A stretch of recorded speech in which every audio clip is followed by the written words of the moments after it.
Every schoolbook will tell you the same story. In 1588, the mighty Spanish Armada set sail to crush England. It was the largest fleet Europe had ever seen, over 100 warships and support vessels, thousands of men, banners raised in the name of God and empire.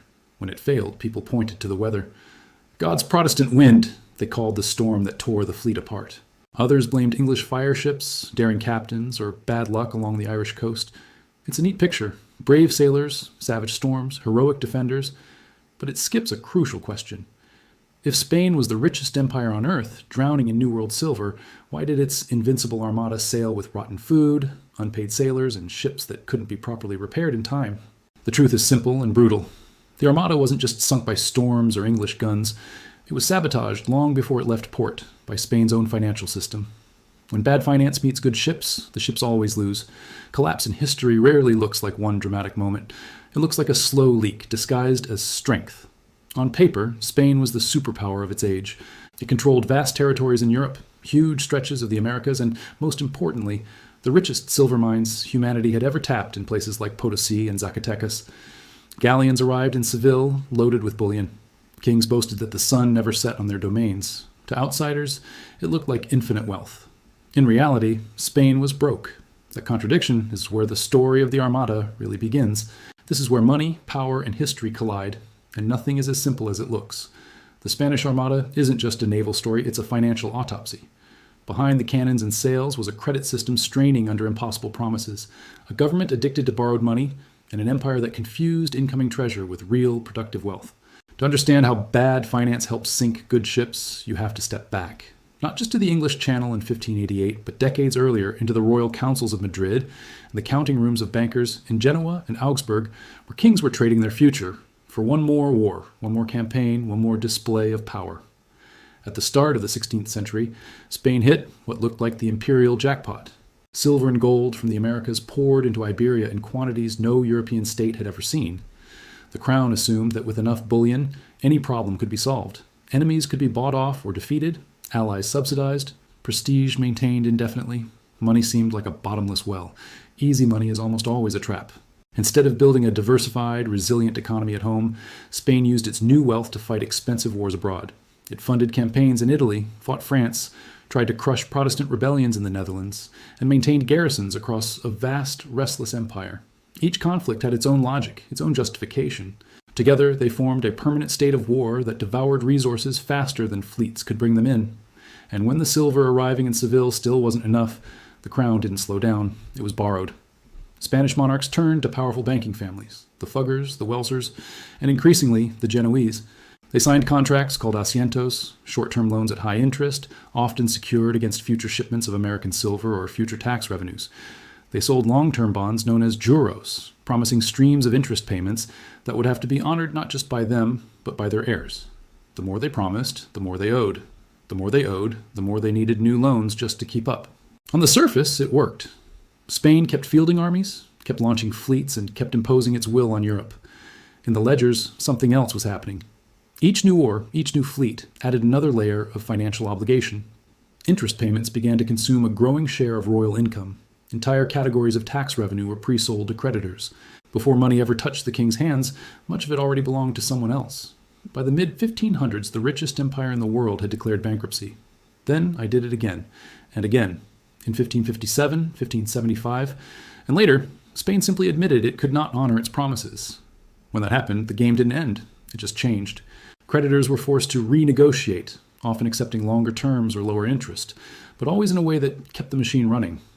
The empire staggered forward, now even more dependent on its next shipment of silver, its next successful war, its next wave of new taxes. This is the context in which Philip II decided to invade England. By the 1580s, Spain wasn't just fighting one war. It was fighting several. Rebellion in the wealthy Netherlands, rivalry with France, defensive commitments across the Mediterranean, and constant tension with the Ottoman Empire.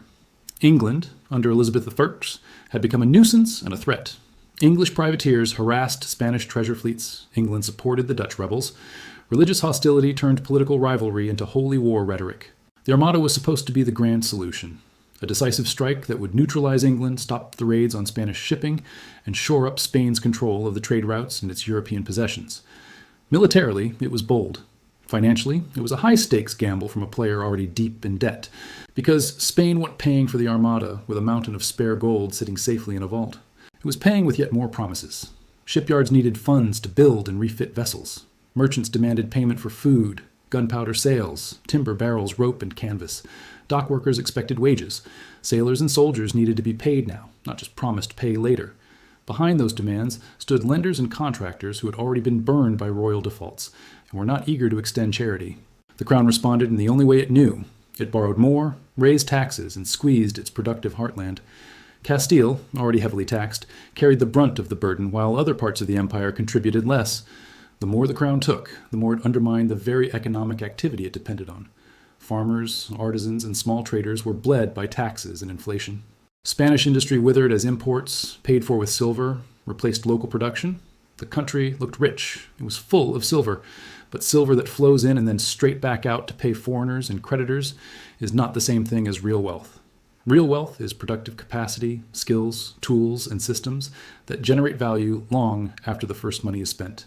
Spain used its streams of silver to rent power instead of building resilience, and the bill for that choice was about to sail under heavy canvas. On the dockside, financial strain has very real consequences. When money is tight, you cut corners in the quiet places, not in the public ones. Not in the grand paintings of admirals, not in the speeches about God and duty, but in the things that never make it into the propaganda. The thickness of the planks, the quality of the rope, the seasoning of the timber, the way barrels are made, the freshness of the food. The Armada that sailed in 1588 was impressive in size, but not in uniform quality. It was a patchwork of ships, royal galleons, pressed merchantmen, older hulls hurriedly refitted, and vessels hired from other regions. That patchwork was tactical, but it was also financial. It is what happens when a crown tries to assemble a super fleet without the cash to build everything from scratch to the highest standard. Provisioning was a quiet disaster. Barrels meant to hold food and water were produced in a rush, often by less experienced coopers using unseasoned or lower quality wood. Meat rotted faster than expected. Water went foul. Biscuit became infested. What looked like an accounting decision, saved time and money, turned into disease and dysentery at sea. Ships left port already carrying the seeds of scurvy, sickness, and low morale. Sailors were underpaid or paid late. Some took service reluctantly, some under coercion. Men who don't trust they will be paid fight differently than those who know their families are secure. Contractors, also under pressure, naturally looked for ways to protect themselves, cutting quality where they thought they could get away with it. The crown's financial weakness leaked quietly into every nail, every barrel, every rope.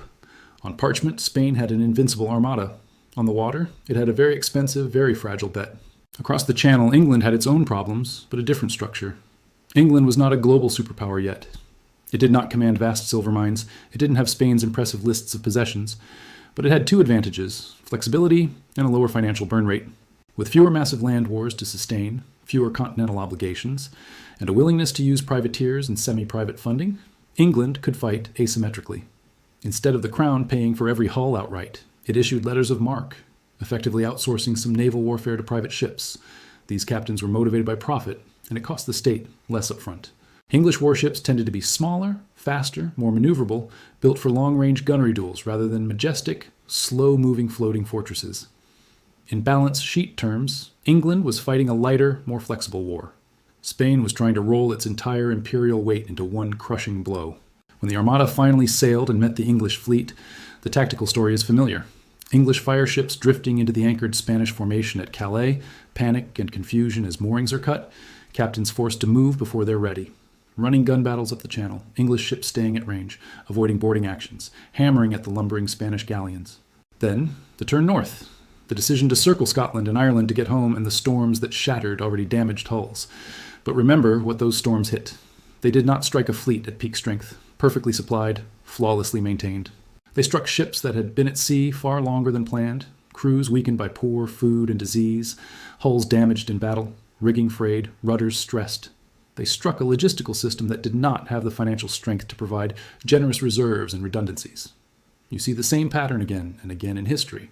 Disasters that look like sudden acts of fate are often just the final push on a structure eaten away from within by bad incentives and bad accounting.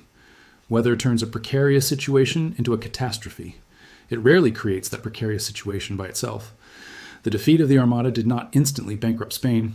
The empire did not fall overnight. That's not how systems like this die. They stagger, they adapt, they pretend. Spain kept fighting, it launched more fleets, waged more wars, signed more loans. But the direction of travel was set. Each new campaign, each new bond issue, each new tax pushed the underlying economy further toward exhaustion. The silver that had once seemed like salvation turned out to be part of the problem. It helped fuel the price revolution, a long period of rising prices that eroded the purchasing power of ordinary people. Inflation quietly punished savers and wage earners. Spanish goods became more expensive and less competitive. As the crown squeezed more out of Castile, productive Spaniards found it harder to compete. Industry and agriculture suffered under the twin pressures of taxation and imported luxury. Spain had used its greatest advantage, its silver, to paper over structural weakness instead of to fix it.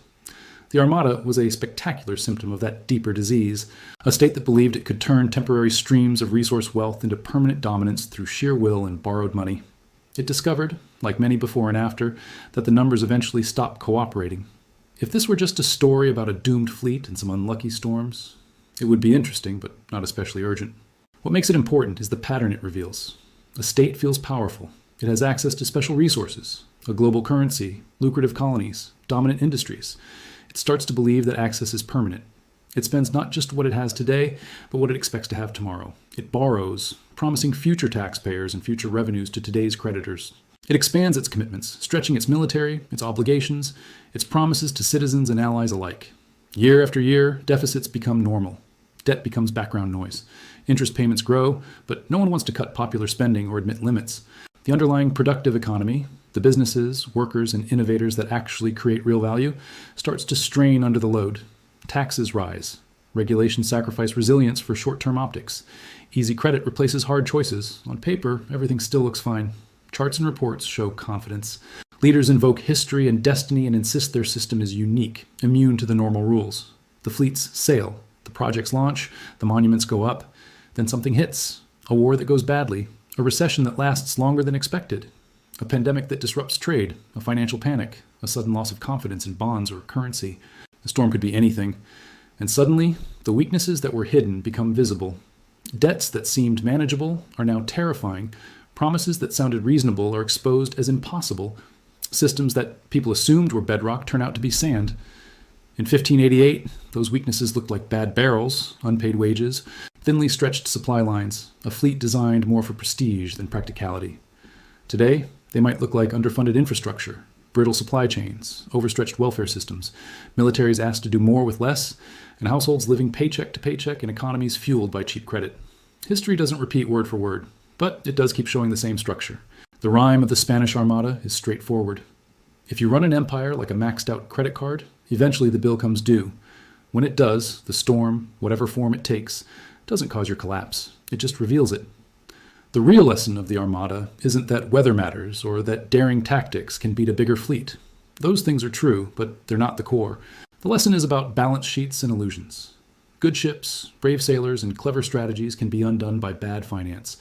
You can indefinitely fund endless wars, prestige projects, and global commitments on borrowed money while hollowing out the productive engine that makes everything possible. Spain's galleons were magnificent. Its ledgers were a warning. Every time you hear a modern state insist that it can borrow without consequence, that deficits are irrelevant, that its money is safe, simply because it has always been safe, remember the Armada. Remember an empire that seemed unbeatable. Remember the storms that finished the job, but didn't start it. And ask the one question almost no one in power wants you to ask. Who's paying for this? And what happens if they can't? If this gave you a new perspective, hit subscribe. History has the answers. I'll show you where to look.